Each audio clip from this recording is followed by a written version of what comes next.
ಅನ್ನುವಂಥ ಪ್ರಶ್ನೆಗಳು.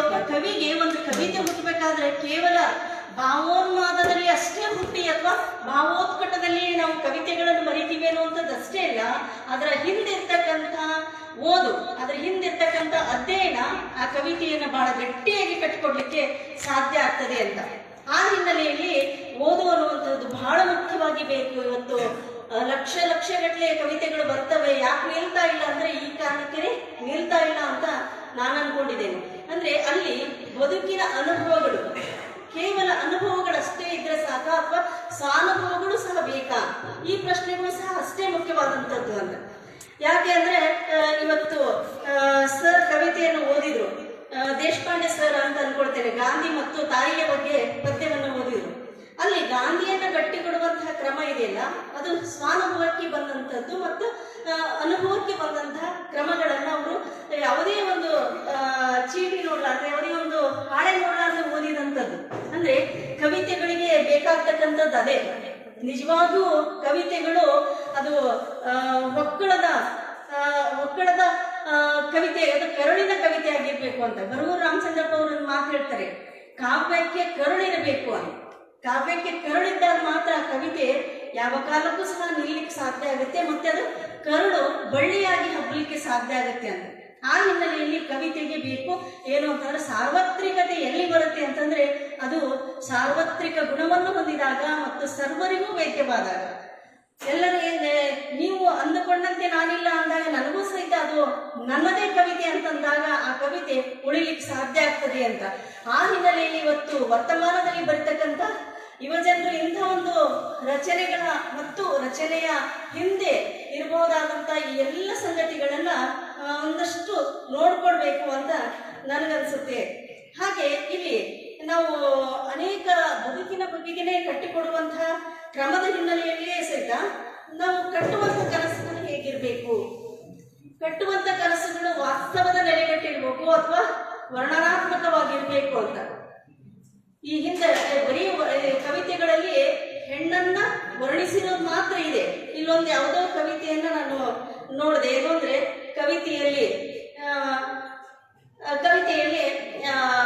ಏನೋ ಬರೀ ವರ್ಣನೆಗಳಷ್ಟೇ ಇಲ್ಲ, ಅಲ್ಲಿಯ ನೋವುಗಳು ಸಹಿತ. ಕೇವಲ ನಾವು ಯಾಕೆ ಎರಡು ಭಾಗವಾಗಿ ಇಲ್ಲಿ ಕವಿತೆಗಳ ಬಗ್ಗೆ ಮಾತನಾಡ್ತೇನೆ ಅಂತ ಅನ್ನುವಂಥದ್ದನ್ನು ಹೇಳಿದಾಗ ಇಲ್ಲಿ ಏನು ಅಂದ್ರೆ ಹೆಣ್ಣಿನ ಭಾಷೆಯ ಕವಿತೆ ಅದು ಗಂಡು ಸಹಿತ ಬರೀಬಹುದು, ಪುರುಷ ಶಾಹಿ ಸಹಿತ ಪುರುಷ ಸಮೂಹವೂ ಸಹಿತ ಹೆಣ್ಣಿನ ಭಾಷೆಯಲ್ಲಿ ಬರೀಬಹುದು. ಆದ್ರೆ ಅದು ಈವರೆಗೂ ಸಾಧ್ಯ ಆಗಿಲ್ಲ ಅನ್ನುವಂಥದ್ದು ನನ್ನ ಅಧ್ಯಯನದ ಮಿತಿ. ಈವರೆಗೂ ಸಾಧ್ಯ ಆಗಿಲ್ಲ. ಯಾಕೆ ಅಂತಂದ್ರೆ ಅವನನ್ನು ಫಲವತ್ತಾದ ಭೂಮಿ ಎನ್ನುವಂತಹ ಲಂಕೇಶರು ಸಹಿತ, ಅವನನ್ನ ಫಲವತ್ತಾದ ಭೂಮಿ ಎನ್ನುವಂತಹ ಲಂಕೇಶರು ಸಹಿತ ಆಕೆಯನ್ನ ಮತ್ತೆ ಬದುಕು ಚಿಂತೆ ಹುಟ್ಟವಳು ಅನ್ನುವಂಥದ್ರಲ್ಲಿ ನಿಲ್ಲಿಸ್ತಾರೆ ಅಂತ.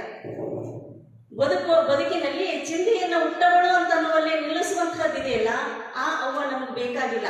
ನಮ್ಮವ್ವ ಫಲವತ್ತಾದ ಭೂಮಿ ನಿಜ, ಆದ್ರೆ ಅವ್ವ ಇವತ್ತೇನಾಗ್ಬೇಕಾಗಿದೆ ಅಂದ್ರೆ ಆ ತಂದೆಯ ತೋಳಿನಲ್ಲಿ ತೋಳು ಬಂದಿಯನ್ನು ಹಾಕಿಕೊಂಡು ಬಂಧನದಲ್ಲಿ ಇಡುವಂತ ಅವ್ವನ ಸ್ಥಿತಿ ಬೇಡ ಅಂತ. ಅಲ್ಲಿ ಆಕೆಯದೇ ಆದಂತಹ ಸ್ವಾತಂತ್ರ್ಯದ ಸಂಗತಿಗಳ ಸ್ವಾತಂತ್ರ್ಯದ ಒಂದು ಸಂದರ್ಭಗಳು ಸಹಿತ ಬೇಕು ಅನ್ನುವಂಥದ್ದು.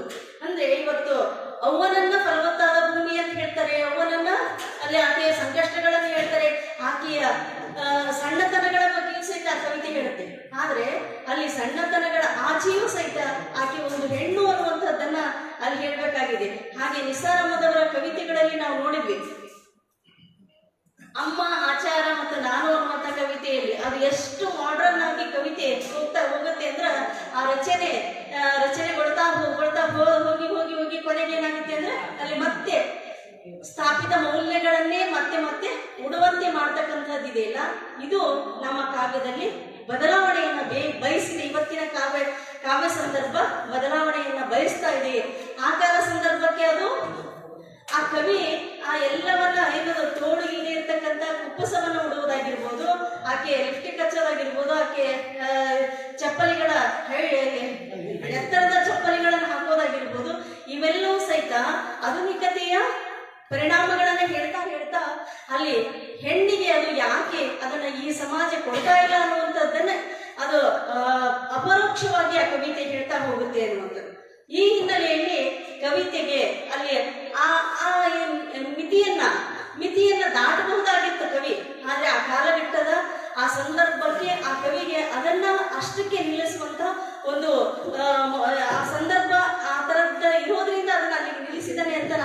ನೋಡ್ತೇನೆ. ಆದ್ರೆ ಇವತ್ತಿನ ಕಾಲ ಸಂದರ್ಭ ಬೇರೆಯಾಗಿದೆ. ಆ ಹಿನ್ನೆಲೆಯಲ್ಲಿ ಕವಿತೆಗಳ ಆಶಯವೂ ಸಹ ಕೇವಲ ಇವತ್ತು ಒಂಟಿತನದ ವಿರಾಟ ರೂಪಗಳಾಗಿರ್ಬೋದು, ಹಾಗೆ ಏಕಾಂಗಿತನದ ಚಿಂತೆಗಳಾಗಿರ್ಬೋದು, ಇವೆಲ್ಲವೂ ಸಹಿತ ಕವಿತೆಯಲ್ಲಿ ಮತ್ತೆ ಮತ್ತೆ ಕಾಣಿಸ್ಕೊಳ್ತವೆ. ಯಾಕೆ ಅಂದ್ರೆ ಇವತ್ತು ಮನುಷ್ಯ ಈ ಕುಟುಂಬ, ಮನುಷ್ಯನ ಕುಟುಂಬ ಅಂತ ಏನ್ ಕರಿತೀವೋ ಆ ಕುಟುಂಬ ಇವತ್ತು ವಿಘಟನೆಗೊಂಡಿರೋದ್ರಿಂದ, ವಿಕೇಂದ್ರೀಕರಣಗೊಂಡಿರೋದ್ರಿಂದ ಅಲ್ಲಿ ಏನಾಗ್ತಾ ಇದೆ ಅಂದ್ರೆ ಮನುಷ್ಯನಿಗೆ ಹೆಚ್ಚು ಒತ್ತಡಗಳು. ಇವತ್ತೆಲ್ಲ ನಮ್ಗೆ ಸಾಮಾನ್ಯವಾದ ಪದಭಾಷೆ ಯಾವುದು ಅಂತಂದ್ರೆ ಟೆನ್ಷನ್ ಇದೆ ಅನ್ನೋದು. ಅಂದ್ರೆ ಟೆನ್ಷನ್ ಅನ್ನುವಂತಹ, ಒತ್ತಡ ಅನ್ನುವಂತಹ ಪದಭಾಷೆಯನ್ನು ನಾವು ಇವತ್ತು ಮತ್ತೆ ಮತ್ತೆ ಯಾಕೆ ಬಳಸ್ತಾ ಇದ್ದೀವಿ ಅಂತಂದ್ರೆ ಇದು ವಿಕೇಂದ್ರೀಕರಣಗೊಂಡಂತಹ ಕೌಟುಂಬಿಕ ವ್ಯವಸ್ಥೆ ಇದು. ಕೌಟುಂಬಿಕ ವ್ಯವಸ್ಥೆಯಲ್ಲಿ ನಾವು ವಿಕೇಂದ್ರೀಕರಣ ಹೊಂದಿರೋದ್ರಿಂದ ಈ ತರದ ಭಾವಗಳು ಹೆಚ್ಚಾಗ್ತಾ ಅಲ್ಲಿ ಮನುಷ್ಯ ಮತ್ತೆ ಮತ್ತೆ ಮತ್ತೆ ಒಂಟಿತನಕ್ಕೆ, ಮತ್ತೆ ಮತ್ತೆ ಈ ಏಕಾಂಗಿತನಕ್ಕೆ, ಹಾಗೆ ಈ ತರದ ಭಾವಗಳಿಗೆ ಹೋಗಿ ಅಲ್ಲಿ ಮೌಲ್ಯಗಳು, ಇವತ್ತು ಮೌಲ್ಯಾಧಾರಿತವಾದಂತಹ ಸಮಾಜವನ್ನು ಕಟ್ಟುವಲ್ಲಿ ನಾವಿವತ್ತು ಸೋಲ್ತಾ ಇದ್ದೀವಿ ಅಂತ ನನಗನ್ಸುತ್ತೆ. ಆ ಹಿನ್ನೆಲೆಯಲ್ಲಿ ಬದುಕಿನ ತಿರುಗಾಟದಲ್ಲಿಯೇ ನಾವು ಕಳೆದು ಹೋಗ್ತಾ ಇದ್ದೀವಿ. ಆ ತಿರುಗಾಟಕ್ಕೆ ಒಂದು ಗುರಿಯನ್ನ ಇಟ್ಕೊಂಡು ತಿರುಗಾಟ ಮಾಡಿದ್ವಿ ಅಂತಂದ್ರೆ ಅದು ಆ ಗುರಿಯನ್ನು ಮುಟ್ಟಲಿಕ್ಕೆ ಸಾಧ್ಯ ಆಗ್ತದೆ ಅನ್ನುವಂಥದ್ದು ನನ್ನ ಭಾವನೆ. ಆ ಹಿನ್ನೆಲೆಯಲ್ಲಿ ಇವತ್ತು ಕವಿತೆಗಳು ಸಹಿತ ಕೇವಲ ಹುಸಿತನ ಮತ್ತು ಅಪ್ರಾಮಾಣಿಕತೆಯನ್ನ ಹೆಚ್ಚು ಕವಿತೆಗಳು ನಮ್ಮಲ್ಲಿ ಹರಿದಾಡ್ತಾ ಇರ್ತಕ್ಕಂಥದ್ದನ್ನ ನಾವು ನೋಡ್ತೀವಿ. ಅಂದ್ರೆ ಅದಕ್ಕೊಂದು ಗಟ್ಟಿತನ ಅನ್ನುವಂಥದ್ದು, ಅದಕ್ಕೊಂದು ಸಮಾಜದ ಚೌಕಟ್ಟಿನಲ್ಲಿದ್ದು ಹೊಸತನವನ್ನು ತರ್ತಕ್ಕಂತಹ ಕ್ರಮಗಳಲ್ಲಿ ನಾವೆಲ್ಲೋ ಸೋಲ್ತಾ ಇದ್ದೀವಿ ಅಂತ ನನಗನ್ಸುತ್ತೆ. ಒಟ್ಟು ನಾನು ಕನ್ನಡ ಕಾವ್ಯವನ್ನ ದೃಷ್ಟಿಯಲ್ಲಿ ಇಟ್ಕೊಂಡು ಈ ಮಾತನ್ನು ಹೇಳ್ತಾ ಇದ್ದೇನೆ. ಆ ಹಿನ್ನೆಲೆಯಲ್ಲಿ ಹಾಗಾದ್ರೆ ಈ ಬದಲಾವಣೆಯನ್ನ ಹೇಗೆ ನಾವು ತರಬಹುದು? ಒಂದು ಪ್ರಶ್ನೆ ಉಂಟಾದಾಗ ಅದಕ್ಕೆ ಎಷ್ಟೇ ದೊಡ್ಡ ಬೃಹತ್ತಾಕಾರ ಪ್ರಶ್ನೆ ಇದ್ರೂ ಸಹಿತ ಪ್ರಶ್ನಾರ್ಥಕ ಚಿಹ್ನೆ ಕೆಳಗೆ ಒಂದು ಚುಕ್ಕೆ ಇರ್ತದೆ. ಆ ಚುಕ್ಕೆ ನಮ್ಗೆಲ್ಲೋ ಒಂದು ಉತ್ತರವನ್ನು ಹುಡುಕುವಂತಹ ಒಂದು ಬೆಳಕಿನ ಕಿಂಡಿ ಅಂತ ನಾನು ಅನ್ಕೊಳ್ತೇನೆ. ಆ ಹಿನ್ನೆಲೆಯಲ್ಲಿ ಇವತ್ತು ಸಾಮಾಜಿಕ ಬದಲಾವಣೆಯ ಧ್ವನಿಯನ್ನ ಕಾವ್ಯದಲ್ಲಿ ನಿರ್ವಹಿಸುವಲ್ಲಿ ಇತ್ತೀಚಿನ ಕಾವ್ಯಗಳು ಸೋಲ್ತಾ ಇದಾವ ಅನ್ನುವಂತಹ ಒಂದು ಪ್ರಶ್ನೆ ಇವತ್ತು ಬಹಳಷ್ಟು ಬೌದ್ಧಿಕ ವಲಯದಲ್ಲಿ ಕಾಡ್ತಾ ಇರ್ತಕ್ಕಂಥದ್ದನ್ನು ನಾವು ನೋಡ್ತೇವೆ. ಯಾಕೆ ಅಂದ್ರೆ ಕಾವ್ಯಕ್ಕೆ ಇವತ್ತು ಕಾವ್ಯ ಅಂತಂದ್ರೆ ಪ್ರಕಟಣೆ ಮಾಡುವಂತವರು ಸಹಿತ ಹಿಂದ ಸರಿತಕ್ಕಂಥ ಕಾಲ ಸಂದರ್ಭದಲ್ಲಿ ಇದೀವಿ ಅನ್ನುವಂಥದ್ದನ್ನ ಚಿತ್ರಗಿ ಸರ್ ಅವರು ಮಾತಾಡಿದ್ರು. ಅಂದ್ರೆ ಕಾವ್ಯವೇ ಮನುಷ್ಯನ ಅಭಿವ್ಯಕ್ತಿಗೆ ಮೊದಲ ಮಾಧ್ಯಮವಾದರೂ ಸಹಿತ ಅದನ್ನ ಪ್ರಕಟಿಸುವ ಹಿನ್ನೆಲೆಯಲ್ಲಿ ಯಾಕೆ ಇವತ್ತು ಪ್ರಕಟಿಸುವ ಮನೋಭಾವದ ಹಿನ್ನೆಲೆಯಲ್ಲಿ ಯಾಕೆ ಸೋಲ್ತಾ ಇದ್ದೀವಿ? ಹಾಗಾದ್ರೆ ಕಾವ್ಯ ಆ ಸತ್ವವನ್ನು ಕಳೆದುಕೊಳ್ತಾ ಇದೆಯಾ, ಅಥವಾ ಕಾವ್ಯದ ಶಕ್ತಿ ಅಥವಾ ಕಾವ್ಯದ ನಿರ್ವಹಣೆಗಳು ಯಾವ ರೀತಿಯಲ್ಲಿ ನಾವು ತೊಡಕನ್ನು ಉಂಟಾಗ್ತಾ ಇದ್ದಾವೆ ಅನ್ನುವಂಥ ಪ್ರಶ್ನೆಗಳಿಗೆ ನಾವು ಇವತ್ತು ಉತ್ತರಗಳನ್ನ ಕಂಡುಕೊಳ್ಬೇಕು ಅಂತ ಅನ್ಸುತ್ತೆ. ಒಂದು ಸಾಮಾಜಿಕ ಪ್ರಶ್ನೆ ಮತ್ತು ಇನ್ನೊಂದು ಆತ್ಮದ ಪ್ರಶ್ನೆ ನಮಗೆ ಕಾವ್ಯದಲ್ಲಿ ಬಹಳ ಮುಖ್ಯವಾಗಿ ಕಾಡ್ತದೆ ಅಂತ.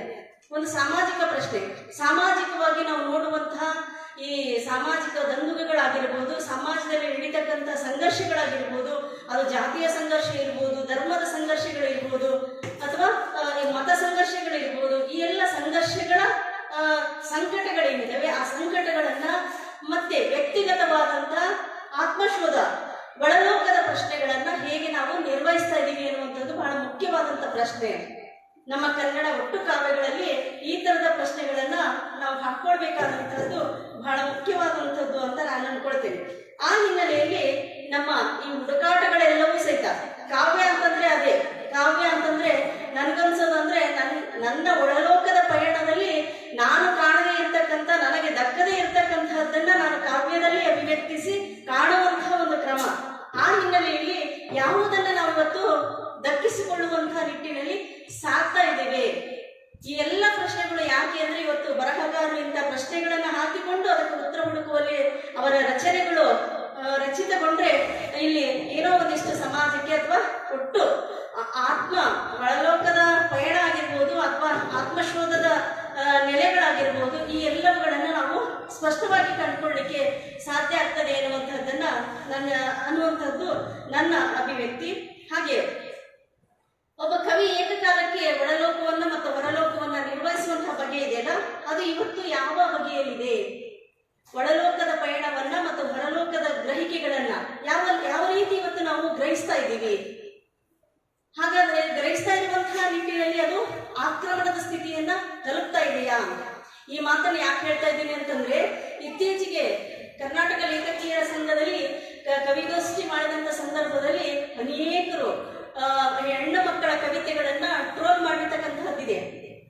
ಹೆಣ್ಣು ಮಕ್ಕಳ ಕವಿತೆಗಳನ್ನ ಟ್ರೋಲ್ ಮಾಡ್ತಕ್ಕಂಥದ್ದಿದೆ. ಅಂದ್ರೆ ಒಳಲೋಕದ ಪಯಣವನ್ನ ಈ ಸಮಾಜ ಹೇಗೆ ಮುಖಾಮುಖಿಗೊಳ್ತಾ ಇದೆ ಅನ್ನುವಂಥದ್ದು ಬಹಳ ಭಯಂಕರ ಮನಸ್ಥಿತಿಯಲ್ಲಿ ನಾವಿವತ್ತು ನಮ್ಮನ್ನ ನಾವು ಅಭಿವ್ಯಕ್ತಿಸಿಕೊಳ್ಬೇಕಾದಂತ ಸಂದರ್ಭದಲ್ಲಿದ್ದೇವೆ ಅಂತ. ಹಾಗಾಗಿ ಆಕ್ರಮಣದ ಸ್ಥಿತಿಯಲ್ಲಿ ಇವತ್ತು ಒಳಲೋಕದ ಪಯಣ ಇರ್ಬೋದು, ಹೊರಲೋಕದ ಗ್ರಹಿಕೆಗಳಿರ್ಬೋದು, ಅವುಗಳನ್ನ ನೋಡುವಂತಹದ್ದನ್ನ ನಾವು ನೋಡ್ತೇವೆ. ನಾನೇ ಒಂದು ಪದ್ಯವನ್ನು ಬರೆದಿದ್ದೆ. ಏನು ಅಂದ್ರೆ, ನಾ ಬುರ್ಖಾ ತೆಗೆದುಕೊಳ್ಳುವೆ ನೀ ಧರ್ಮದ ವಸ್ತ್ರ ಕಳಚಿವ, ಸಾರುವ ಜಗಕ್ಕೆ ಅಲ್ಲ ದೇವ ಬೇರೆಲ್ಲ ಒಂದೆಂದು, ಸಾರುವ ಜಗಕ್ಕೆ ಅಲ್ಲ ದೇವ ಬೇರೆಲ್ಲ ಒಂದೆಂದು, ಗುಡಿಯ ಗಂಟೆ ಬಾರಿಸುವಾಗ ಚರ್ಚಿನ ಪ್ರಾರ್ಥನೆ ಮಸೀದಿಯ ಆಜಾನಿನ ಧ್ವನಿಸುತ್ತಿರಲಿ, ಕೇಳುಗರ ಕಿವಿಗೆ ಹೊಸದೊಂದು ರಾಗ ಹರಹೊಮ್ಮಲಿ. ದೇವಾಲಯದಲ್ಲಿ ನಲಿದ ಹಕ್ಕಿಗಳು ಮಸೀದಿಯ ಮಿನಾರಿನಲ್ಲಿ ಗೂಡು ಕಟ್ಟಲಿ, ಮಕ್ಕಳಿಗೆ ಹಕ್ಕಿಯ ಮಕ್ಕಳು ಹುಟ್ಟಿ ಮಂದಿರ ಮಸೀದಿ ಒಡೆವ ಜನಕ್ಕೆ ಶಾಂತಿ ಸಾರಲಿ ಅಂತ. ಈ ಪದ್ಯಕ್ಕೆ ಎಷ್ಟು ಜನ ಟ್ರೋಲ್ ಮಾಡಿದ್ರು ಅಂತಂದ್ರೆ, ಇದನ್ನ ಒಂದು ಧಾರ್ಮಿಕ ನೆಲೆಗಟ್ಟಿನಲ್ಲಿ ನೋಡಿದ್ರು, ಒಂದು ಈ ತರದ ಅನೇಕ ರೀತಿಯಾದಂತಹ ಪ್ರತಿರೋಧವನ್ನ, ಒಂದು ಅನೇಕ ರೀತಿಯಾದಂತಹ ಸೌಹಾರ್ದದ ಒಟ್ಟು ಈ ತರದ ಸೌಹಾರ್ದದ ಕವಿತೆಗಳು ಎಲ್ರಿಗೂ ಇಷ್ಟ ಆಗ್ತವೆ. ಆದ್ರೆ ಧರ್ಮ ಅಂತ ಬಂದಾಗ, ಹೊರಲೋಕದ ಗ್ರಹಿಕೆ ಅಂತ ಏನ್ ಕರಿತೀವಿ, ಆ ಹೊರಲೋಕದ ಗ್ರಹಿಕೆ ಅಂತ ಬಂದಾಗ ಮತ್ತೆ ಲಿಮಿಟೇಷನ್ಗೆ ನಾವು ಒಳಗಾಗ್ತಾ ಇದೀವಿ ಅಂತ. ಇವತ್ತು ಹೆಚ್ಚು ಹೆಣ್ಣು ಮಕ್ಕಳ ಕವಿತೆಗಳು ಹೆಚ್ಚು ಸೌಹಾರ್ದದ ಕವಿತೆಗಳೇ ಆಗಿರ್ತವೆ ಅಂತ. ಯಾಕೆಂದ್ರೆ ಹೆಣ್ಣು ಮಕ್ಕಳು ಸಮಾನತೆಯನ್ನ ಸಾಧಿಸುವ ನಿಟ್ಟಿನಲ್ಲಿ ಹೆಜ್ಜೆ ಆಗ್ತಾ ಇರ್ತಕ್ಕಂಥ ಸಂದರ್ಭದಲ್ಲಿ ಅಲ್ಲಿ ಹೆಣ್ಣಿನ ಕವಿತೆಗಳು ಸೌಹಾರ್ದದ ಕವಿತೆಗಳಾಗಿರ್ತವೆ ಅನ್ನುವಂಥದ್ದು ನಾನು ನನ್ನ ಅಧ್ಯಯನದ ಮಿತಿಯಲ್ಲಿ ಓದಿರ್ತಕ್ಕಂತಹ ಕವಿತೆಗಳ ಅಧ್ಯಯನದ ಮಿತಿಯಲ್ಲಿ ನಾನು ಈ ಮಾತನ್ನ ಹೇಳಲಿಕ್ಕೆ ಇಷ್ಟಪಡ್ತೇನೆ. ಆ ಹಿನ್ನೆಲೆಯಲ್ಲಿ ಈ ಕವಿತೆಗಳು ಮತ್ತೆ ನಾವು ಮುಂದುವರೆದು ಕಾವ್ಯಗಳಲ್ಲಿ ಆಪ್ತವಾದಂತ ಮತ್ತು ಆರ್ದ್ರವಾದಂತಹ ಸಂಬಂಧಗಳ ನಿರ್ವಹಣೆಯನ್ನ ಹೇಗೆ ಮಾಡ್ತಾ ಇದ್ದೀವಿ. ಈಗಾಗಲೇ ಒಂದು ಮಾದರಿ ಪದ್ಯವಾಗಿ ಓದಿದ್ರು, ಯಾವುದು ನಾವು ಹುಡುಗಿಯರೇ ಹೀಗೆ. ನಾವು ಹುಡುಗಿಯರೇ ಹೀಗೆ ಈ ಪದ್ಯ ನಮ್ಗೆ 70ರ ದಶಕದಲ್ಲಿ ಬಹಳ ಒಳ್ಳೆ ಪದ್ಯ ಆಗಿತ್ತು. ಆದ್ರೆ ಇವತ್ತು ಅದನ್ನ ಒಪ್ಕೊಳ್ಳುವಂತಹ ಮನಸ್ಥಿತಿಯಲ್ಲಿ ನಾವಿಲ್ಲ. ಅದನ್ನ ಮೀರಿ ಬಂದಿದ್ದೇವೆ, ಆ ಮಿತಿಯನ್ನ ದಾಟಿ ಬಂದಿದ್ದೇವೆ ನಾವೆಲ್ಲರೂ ಸಹ. ಅದಕ್ಕೆ ಈಗ ಮುದುಕಿಯರಿಗೆ ಕಾಲವಲ್ಲ ಅಂತ ಅದೇ ಪ್ರತಿಭಾ ನಂದಕುಮಾರ್ ಅವರು ಹೇಳ್ತಾರೆ. ಮುದುಕಿಯರಿಗೆ ಈಗ ಕಾಲವಲ್ಲ ಅಂತೇಳಿ ಪ್ರತಿಭಾ ನಂದಕುಮಾರ್ ಅವರು ಆ ಮಾತುಗಳನ್ನು ಹೇಳ್ತಾರೆ. ಆ ಹಿನ್ನೆಲೆಯಲ್ಲಿ ನಮಗೆ ಕಾಲಕ್ಕೆ ನಮ್ಮ ಕವಿತೆಗಳಾಗಿರ್ಬೋದು, ನಮ್ಮ ರಚನೆಗಳಾಗಿರ್ಬೋದು, ಇವೆಲ್ಲವೂ ಸಹ ಆ ಕಾಲವನ್ನ ಪ್ರತಿನಿಧಿಸ್ತಕ್ಕಂಥ ಪ್ರತಿಬಿಂಬಗಳಾಗಿರ್ಬೇಕೇ ಹೊರತು ಅವು ಕೇವಲ ಬಿಂಬಗಳಾಗಿರ್ಬಾರ್ದು ಅಂತ. ಕಾಲವನ್ನ ಪ್ರತಿನಿಧಿಸಬೇಕು, ನನ್ನ ಒಳಲೋಕದ ಪಯಣವನ್ನ ಪ್ರತಿನಿಧಿಸಬೇಕು. ಇವತ್ತಿನ ಕಾಲಘಟ್ಟದಲ್ಲಿ ಏನ್ ನಡೀತಾ ಇದೆ ಅನ್ನುವಂಥದ್ದನ್ನ, ಅಂದ್ರೆ ಹೆಣ್ಣು ಮಕ್ಕಳ ಕವಿತೆಗಳು ಒಟ್ಟು ಚರಿತ್ರೆಯಲ್ಲಿ ಗೈರು ಹಾಜರನ್ನ ನಾವು ನೋಡ್ತೇವೆ. ಹೆಣ್ಣು ಮಕ್ಕಳ ಕವಿತೆಗಳ ಒಟ್ಟು ಸಾಹಿತ್ಯದ ಪಯಣವೇ ಹೆಣ್ಣಿನ ಪಯಣ ಅಲ್ಲಿ ಗೈರು ಹಾಜರಿಯನ್ನ ನಾವು ನೋಡ್ತೇವೆ. ಅದು ಚರಿತ್ರೆ ಆಗಿರ್ಬೋದು, ಸಾಹಿತ್ಯ ಆಗಿರ್ಬೋದು, ಅಥವಾ ಸಂಸ್ಕೃತಿ ಆಗಿರ್ಬೋದು. ಈ ಭಾಗವಾಗಿ ಹೆಣ್ಣನ್ನ ಚಿತ್ರಿಸುವಂತ ಗೋಜಿಗೆ ಈ ಪುರುಷ ಸಮುದಾಯಗಳು ಹೋಗಿಲ್ಲ ಅನ್ನುವಂಥದ್ದು.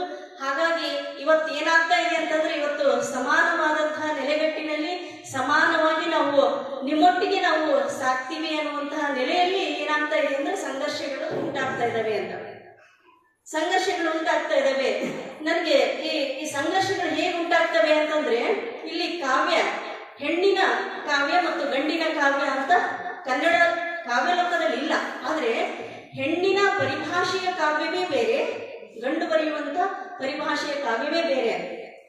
ಹೆಣ್ಣಿನ ಭಾಷೆ ಅನ್ನುವಂಥದ್ದೇ ಒಂದು ವಿಶಿಷ್ಟವಾದಂತಹ ಭಾಷೆ ಇದೆ. ಹೆಣ್ಣಿಗೆ ವಿಶಿಷ್ಟವಾದಂತಹ ಭಾಷೆ ಇದೆ. ಇಲ್ಲಿ